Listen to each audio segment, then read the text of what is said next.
और मेरे साथ में है सरल मोदी जी।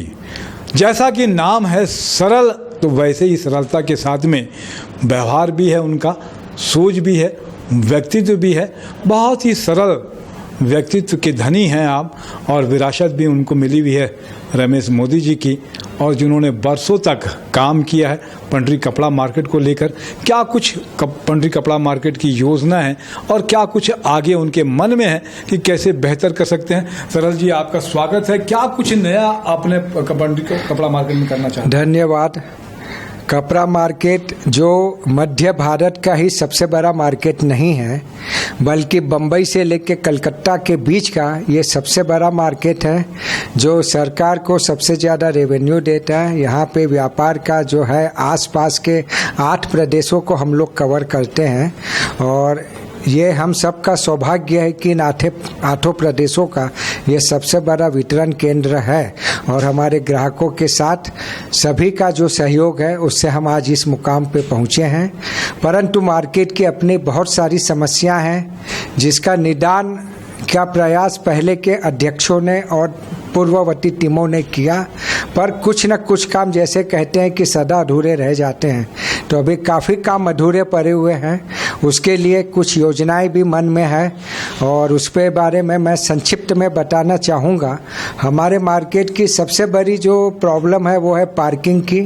पार्किंग की व्यवस्था न होने से सड़कों पे गाड़ी खड़ी रहती है, और लगे हुए मॉल के कारण भी यहाँ पे दबाव बहुत ज़्यादा पार्किंग का है। इस संदर्भ में अभी स्मार्ट सिटी से पूरी टीम आई हुई थी। उन्होंने इस मार्केट का सर्वे किया, और उन्होंने जो योजनाएं बनाई हैं, कुछ योजनाओं पे मैं संक्षिप्त प्रकाश डालना चाहूँगा। पार्किंग के लिए के हनुमान मंदिर के पास में आरडीए की अपनी जगह है, जिस पे उनका अभी सर्वे कंप्लीट होगा, और वो जगह पे यदि 50,000 फीट के ऊपर में उनकी योजना है कि 2 लेवल की पार्किंग नीचे रहेगी, 3 या 4 लेवल की पार्किंग ऊपर रहेगी, और उसके ऊपर में 2 रेस्टोरेंट बनाने की उनकी योजना है। यदि ये योजना पूरी हो जाती है तो कार पार्किंग के लिए हमको बहुत बड़ी जगह मिल जाएगी। पूरे देवेंद्र नगर मॉल और पंडरी मार्केट के साथ साथ आसपास का पूरा एरिया के लिए भी एक वो वरदान साबित होगा। हमारे मार्केट के अंदर में जो हमारी पार्किंग है उसको भी उन्होंने मुआयना किया।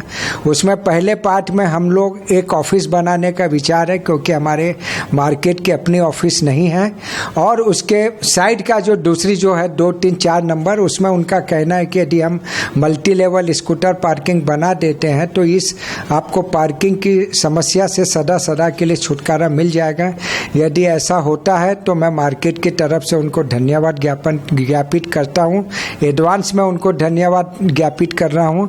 और उसके साथ जो हमारी 2 समस्याएं थी उस पर भी उन्होंने काफ़ी डीपली उस पर उन्होंने विचार किया। चूँकि वो अलग विभाग की समस्या है तो हम उनसे संपर्क करेंगे। उसमें एक तो है कि हमारी अंडरग्राउंड नाली जो है ड्रेनेज सिस्टम अब पूरी ख़राब हो गई है, उसको नए सिरे से करना पड़ेगा।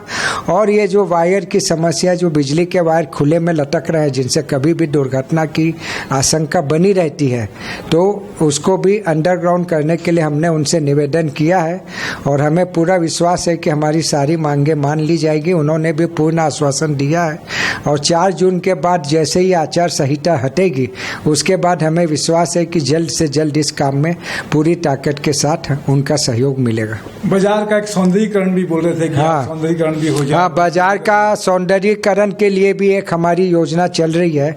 अभी हम हमारी तरफ से पूरे 12 गेट को नए बना रहे हैं। बहुत खूबसूरत गेट बन रहे हैं, 1, 2, 3, 4 पूरे हो गए हैं, वो पूरे 12 गेट तक हो जाएगा। इसके साथ साथ जो है कुछ यहाँ जार लगाने की योजना है, और इन्होंने जो है देवेंद्र नगर थाने के पास में जो नई फूड जोन बना रहे हैं, तो वो नए फूड जोन के साथ साथ साइड वाला जो रोड है उसमें उन्होंने वॉकिंग पाथ बनाने की योजना है। उसको भी वे लोग काफ़ी अच्छे ढंग से सजाएंगे, और उनका कहना है कि जो 2-3 चौक है वो भी हम सजाएंगे, जिससे कि एक बाजार की सुंदरता में 4 चांद लगे। और इसके साथ साथ जो रोड का बाकी काम है वो तो हम भी उनसे विषय में भी बात करेंगे।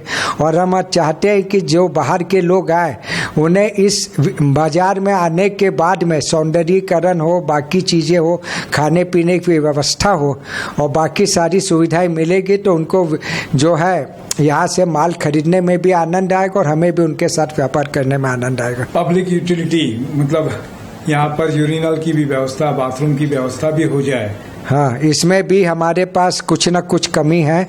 2 बाथरूम पास होके सुलभ के पड़े हुए हैं, पर क्या है कि वो काम शुरू नहीं हो पाए। अभी हम चाह रहे हैं कि कम से कम 4 लेडीज़ बाथरूम और 4 जेंट्स बाथरूम बाजार में रहे, जिससे कि साफ सफाई के साथ में बाकी चीज़ें भी सुचारू रूप से चल सके। सिक्योरिटी को लेकर भी CCTV कैमरा बोले थे। हाँ, सिक्योरिटी के लिए हम हमारे जो है एसोसिएशन के खर्चे पे पूरे 12 गेट में अंदर और बाहर सिक्योरिटी कैमरा लगा रहे हैं, और उसके साथ साथ अंदर में जितने क्रॉस रोड है उन सारे क्रॉस रोड पे खंबे पे लगेगा, जिनका कि एक मास्टर कंट्रोल हमारे पास अलग से रहेगा और वो 24 घंटे काम करेंगे। इसके सिवाय नए सिक्योरिटी के हिसाब से हम लोग नए गार्ड की भी व्यवस्था कर रहे हैं।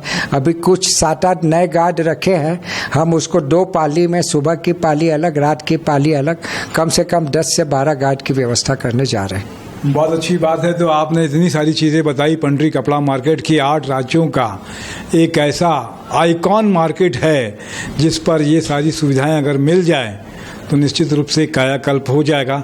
आपने समय दिया और इस सब योजनाओं से अवगत कराया कि चुनाव को लेकर क्या कुछ कहेंगे। अभी 15 जून को हमारे वर्तमान अध्यक्ष का कार्यकाल पूरा होने जा रहा है।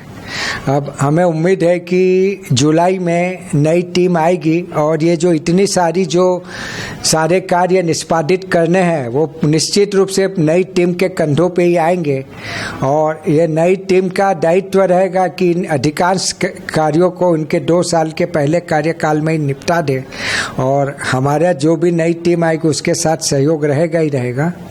बहुत अच्छी बात है। तो आप नई टीम जो आने वाली है वो उसका अच्छा काम करे, बेहतर काम करे व्यापारियों के साथ में, हमारी शुभकामनाएं हैं। मैं तपेश जैन, आपने समय दिया इसके लिए धन्यवाद। जय जोहार, जय छत्तीसगढ़, जय व्यापार।